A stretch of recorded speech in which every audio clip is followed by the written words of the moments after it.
Olá, continuamos agora com a nossa competência 4.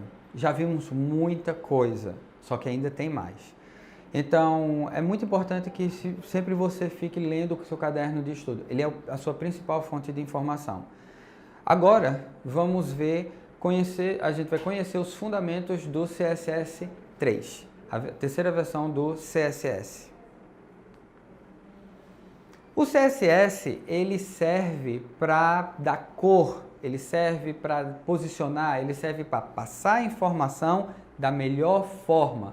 Se fosse apenas texto corrido, o nosso leitor ele poderia se cansar. Mesmo sabendo que um título é um título, um parágrafo é um parágrafo, um formulário, listas, tabelas, a gente só no branco e no preto ia ficar tedioso. Então é para isso que o CSS veio.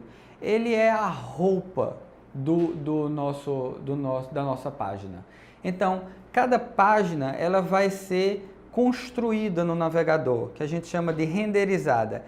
E essa renderização é tamanho de fonte, é o tipo da fonte, é a cor de fundo, a cor da fonte, se ela tá, o alinhamento à esquerda, à direita, centralizado, se está acima, se está abaixo, se ela está num canto pequeno ou num canto maior. Então, tudo isso é feito através do CSS.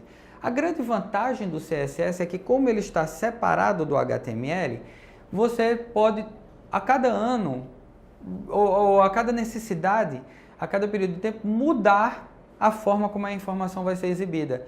Então, numa hora você pode ter uma exibição azul com toques de vermelho, numa parte branca, com letras brancas. Aí, de repente, você muda e você altera o CSS e então ele fica verde com letras pretas. E você pode mudar à vontade, sem alterar o conteúdo. Sem alterar o conteúdo. Isso daí é uma grande vantagem. É como se você trocasse de temas. Então, o HTML ele fica num arquivo, o CSS ele fica em outro. E o que une um arquivo a outro? Observe no slide. Ele tem essa tag que está dentro da tag read, que ela vai ser a link. Ela tem um rel, que vai ser o atributo que vai definir qual é o tipo de relação. Nesse caso, a relação é um style sheet, é um CSS. Ele tem o type dele, que é text CSS, e o href, a hiperreferência, ela define aonde está o arquivo, ele vai estar a URL. Então, nesse caso aí, estilo.css, a gente está usando uma URL relativa, lembra? Então, ele leu o documento HTML, ele já tem toda a URL, e esse estilo.css está no mesmo lugarzinho lá na mesma página, então ele vai copiar todo o restante. Então a link, essa tag link, no HTML, ele vai fazer a relação com esse outro arquivo CSS. E como é esse arquivo CSS? Ele vai ter um monte de regras. Ele é um texto, igualzinho ao HTML, só que ele vai ter regras. Essas regras, elas são agrupadas em um seletor. Então observe aí que a parte preta é o que está escrito no nosso arquivo. Tem P, background, color e tem os códigos de cores. Só que essa parte azul que tem seletor, ela só está dizendo o que é. Então, onde tem P é a tag P. Então, toda tag P do nosso documento, ela vai ser selecionada. É um tipo de seletor.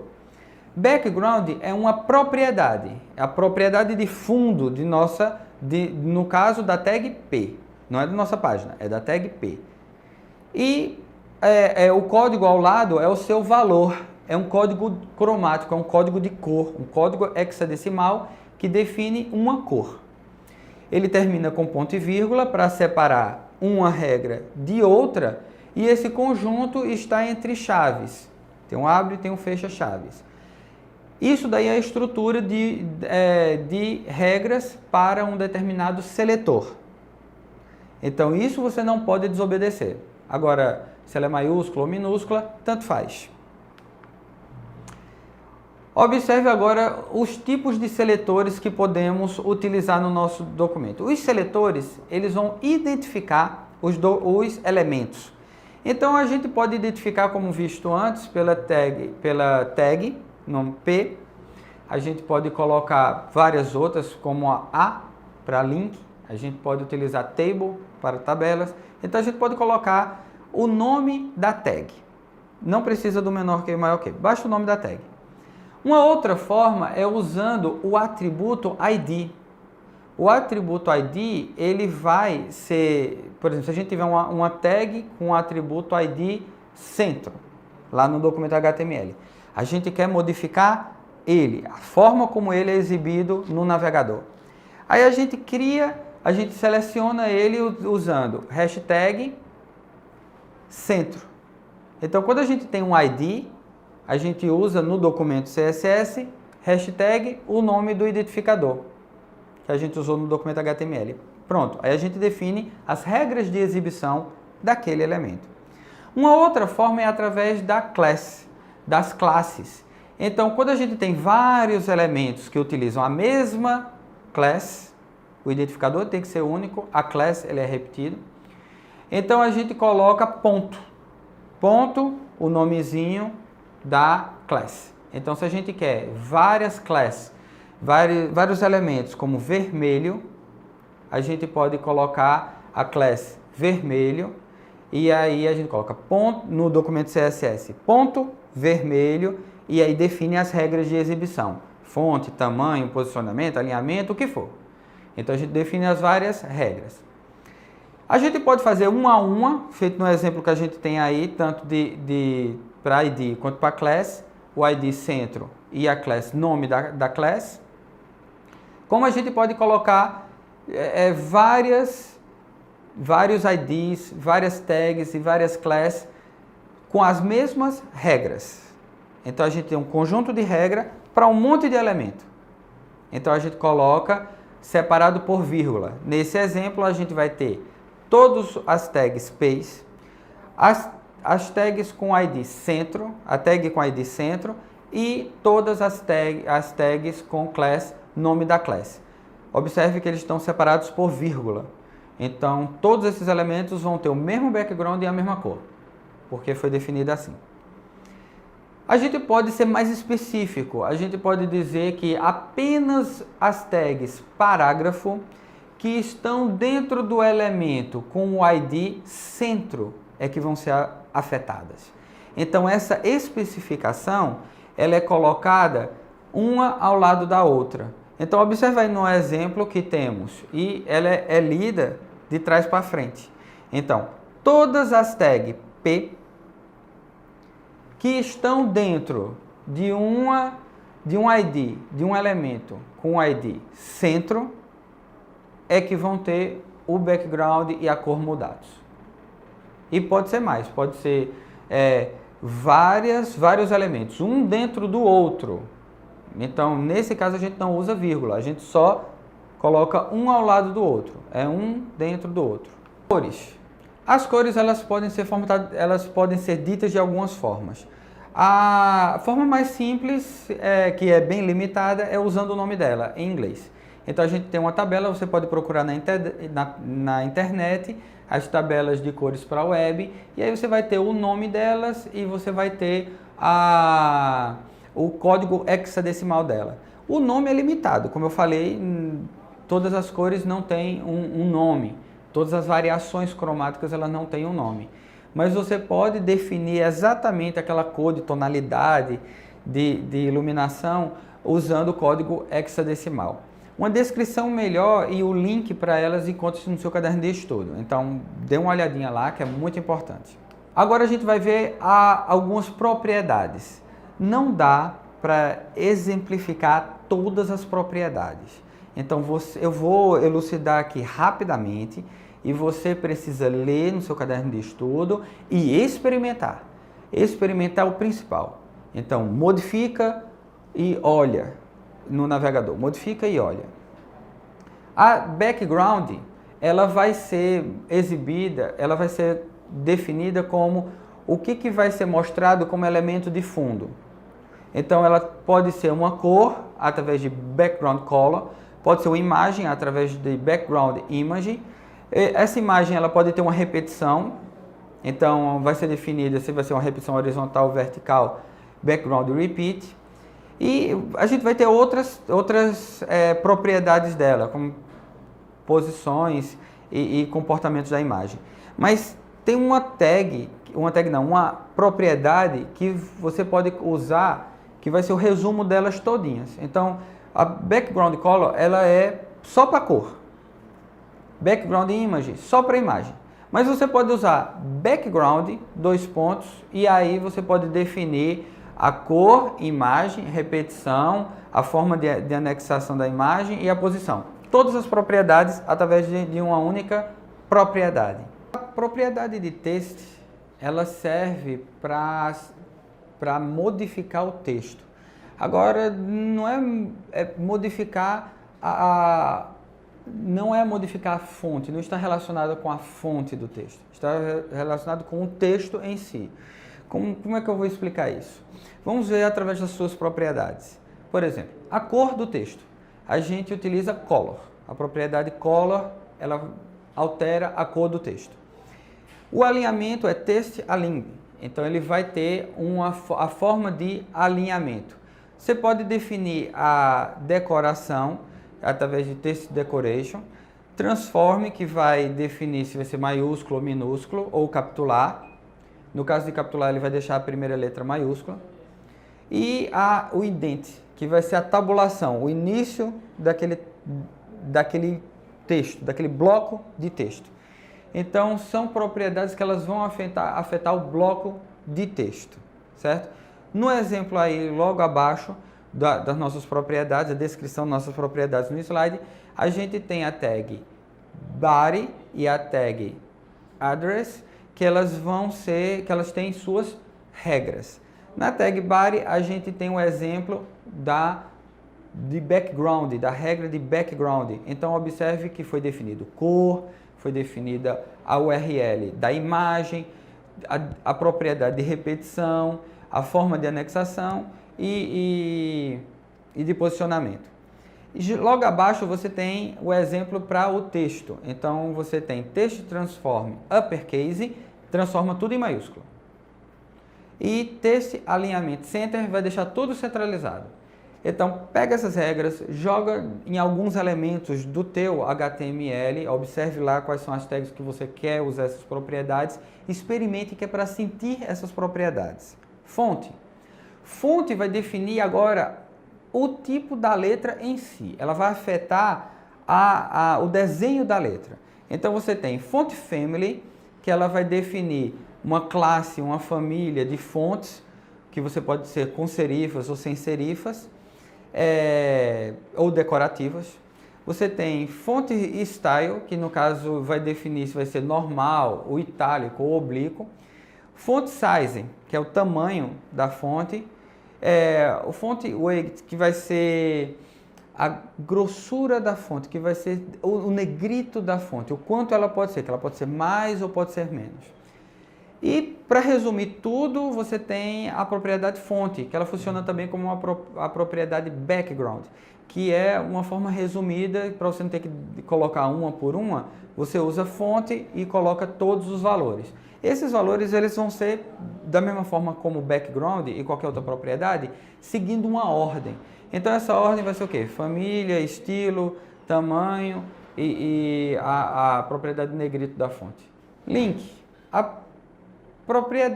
propriedades relacionadas com a link, ela tem uma característica a mais, que são os seus estados. Os seus estados é o quê? Você tem uma tag link, beleza, ela é uma tag link. Ela vai, se eu clicar nela, ela vai para outro documento HTML. Só que observe que, quando você não modifica as propriedades padrões, um link que não foi visitado, ele vai ser azul. Um link que foi visitado, ele é lilás. Então você tem essa tag, ela é especial porque ela apresenta estados. Clicado, não clicado, o ponteiro ele pode estar acima. Então todas essas daí são propriedades. Então a gente vai ter 4 propriedades relacionadas ao link. Link normal, que não foi visitado. Link visitado, ele já foi clicado e foi visto novamente. O over, que é que o ponteiro está acima do link. E o Active, que ele é quando você está usando o tab do teclado e você está selecionando qual é o que você vai apertar. Então, isso daí é muito utilizado em ferramentas de acessibilidade e você deve dar uma atenção para elas. Então, como é que a gente define uma propriedade para o link geral e para os estados? No CSS, você pode colocar A, que aí vai ser todos os links, e você define as propriedades, como está aí no slide. E para definir um estado, você coloca 2 pontos e o nome desse estado. No caso, os estados, o nome dos estados é link, visited, hover e active. E aí essa propriedade, essas regras, elas vão ser somente para aquele estado. Propriedades de lista. As propriedades de lista, elas vão definir, no caso você tem uma lista, e elas vão definir a imagenzinha que vai ser colocada no começo, no caso das listas não ordenadas, em vez de ter aquele círculo, você pode definir uma imagem. Você pode definir a posição, se vai ficar mais perto ou mais distante do começo do texto. Você pode definir também um tipo, porque não só existe a bolinha que define o item da lista. Ela pode ser um quadrado, ela pode ser um losango. Então, essas propriedades, elas também existem, elas podem ser definidas pelo CSS. E a tag de resumo, a propriedade de resumo, que no caso é a list, que ela vai definir todas essas outras propriedades que foram feitas anteriormente. Então, se você quiser somente uma propriedade, você pode usar o nome dela completo. List, Style, Image. Ou você pode usar somente List e colocar todas elas para não ter que definir uma por uma. A propriedade de borda, ela pode ser colocada em qualquer elemento do HTML, não só em tabelas, mas você pode usar em formulários, em parágrafos, em links. São as bordas do elemento, ela vai afetar as bordas do elemento. Primeiramente, ela vai afetar as suas propriedades, como cor, então você pode definir uma cor para a borda, você pode definir um estilo. Quais são os estilos que temos? Temos contínuo, a linha contínua, a linha tracejada, a linha pontilhada, a linha duas linhas. Então, temos vários estilos diferentes. E também a grossura dessa linha. Então, você pode definir essas 3 propriedades para a borda do elemento. Mas vamos além disso, não só definir a borda completamente do elemento, mas a gente pode definir um estilo diferente, uma cor diferente, uma grossura diferente para a borda superior, outra para a borda inferior, ou a borda esquerda, a borda direita. Então, não só elas afetam a propriedade, quanto a localização da borda, em cima, embaixo, esquerda e direita, certo? Então, a propriedade de borda ela é complicada nesse sentido, de que você tem que dizer qual é a borda que você quer afetar e qual é a propriedade que você quer afetar. Nessa parte, então, a gente tem propriedades de resumo, feito as outras, que elas vão definir as propriedades de cor, estilo e a grossura da borda para uma determinada posição. Então, de resumo, vamos ter a parte superior, então vamos ter border top. Então, aí você coloca o que você quiser. Se você quiser definir apenas o estilo do topo da borda, então você pode colocar border, top e style. Então, ela somente vai definir a propriedade de estilo do topo da borda. Se você quiser definir estilo, cor e a grossura, então você pode colocar apenas border top. E aí você coloca as propriedades dela. E aí você tem top, bottom, left, right. Left, right. Você vai ter uma propriedade resumida border, mas nesse caso é para todas as bordas ao mesmo tempo. Vai afetar todas as bordas ao mesmo tempo. E aí você coloca a cor, o estilo e a grossura da borda, certo? Então, como eu disse antes, como eu avisei antes, você precisa sentir, você precisa experimentar cada uma delas. Isso leva um certo tempo e você precisa entender. Então, experimente em casa. No slide você vê aí as propriedades e a descrição de cada uma delas. E aqui na continuação você vê que é uma lista grande de propriedades relacionadas com borda. Então você pode experimentar todas elas para sentir a diferença. Pronto, com isso a gente finaliza a competência 4. E a gente já está acumulando muita coisa e observe e entenda que é sempre se somando. Então é necessário que, se você teve alguma dúvida, se teve alguma coisa que você não aprendeu, você consulte o caderno de estudo, leia ele novamente. É importante você ler, se você não entendeu, você lê quantas vezes for necessário. Na internet também você encontra vários videotutoriais e tutoriais escritos sobre o assunto. Então, assim, se minha explicação ela não chegou até você, então existem diversas outras formas diferentes de explicação. Então, a internet é sua casa, a internet você usa como você bem entender, mas você precisa usar. E para aprender, não basta escutar. Então, você escuta, você esquece. Você tem que fazer. Você faz, você aprende. Então, guarde isso e nos vemos na nossa próxima competência.